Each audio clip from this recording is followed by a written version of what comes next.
How do we manage things that steal our time? This one thing can make all the difference. The other day, I tried to find some sources for a paper that I've been working on. I didn't want to do this. I really did not want to do this. And because of that, I decided to take a quick mental pause. And what I did was I logged on to Facebook, Twitter, I guess it's X now, and then YouTube. I had every intention of just checking the headlines and maybe sweeping through some shorts for just a second. Well, after what I thought was about 15 minutes, I checked the time and 3 hours has passed. I was flabbergasted. I had no idea where the time went. In fact, looking back at it, it feels a little bit like that time was stolen from me. Got me thinking, how can I reclaim my time? How can I take my time back? So I started to do some searching. One place that I found is a YouTube channel by somebody by the name of Ali Abdaal. This gentleman used to be a medical doctor turned YouTuber. Kind of cool. He knows how to manage time if he made it through medical school. But he talked in one of his videos about how time becomes a burden if we're not intentional about how we spend it. So, taking that, I started to look at where I wasted time. I made a graph. I found that I spend a lot of time scrolling through social media. I don't know why I spend so much time on it. In fact, I still don't entirely get it. But I did a little bit of research.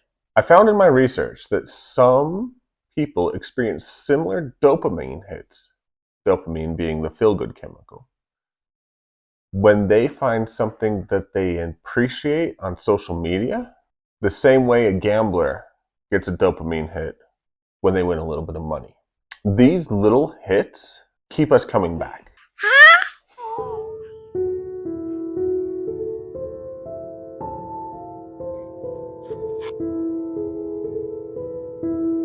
Yeah, I'm recording.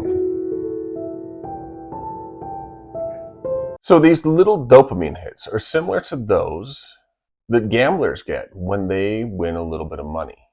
I believe, now I'm not a neurobiologist, but I believe that this is the same process that our brain goes through when we're scrolling social media.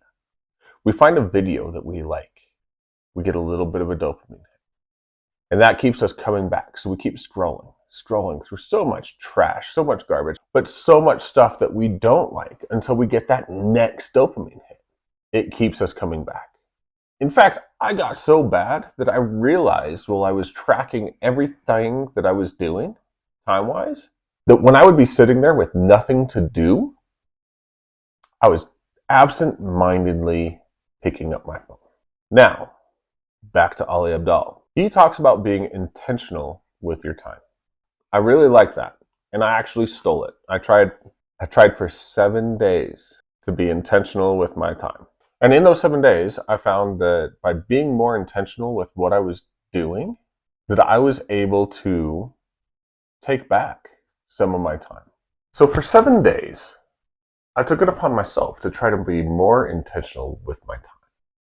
I tried to follow Ali Abdaal's tips of setting an alarm for 15-minute increments and trying to limit myself to those increments. For the most part, I think it worked. I realized that I had more time in the day than I thought I did. For the longest time, I would think that I didn't have enough time to do what I needed to do. This actually showed me that I do have more time. I'm just wasting it. Now, was it all perfect? No. It was not. And there's always room for improvement. You see, at the end of the day, to unwind, I ended up doing more video games than anything else, which is great. I love video games, don't get me wrong. The biggest problem I had, though, is I would not set an alarm during my wind down time. There was a couple nights during the 7 days, because I've been so stressed out, that I tried to make up for lost time. This making up for lost time actually set me back further. There was one night that I stayed up until 2 in the morning because I lost track of time. Now, I think if I would have set an alarm and been more intentional of my time, that wouldn't have happened. But it's in the past.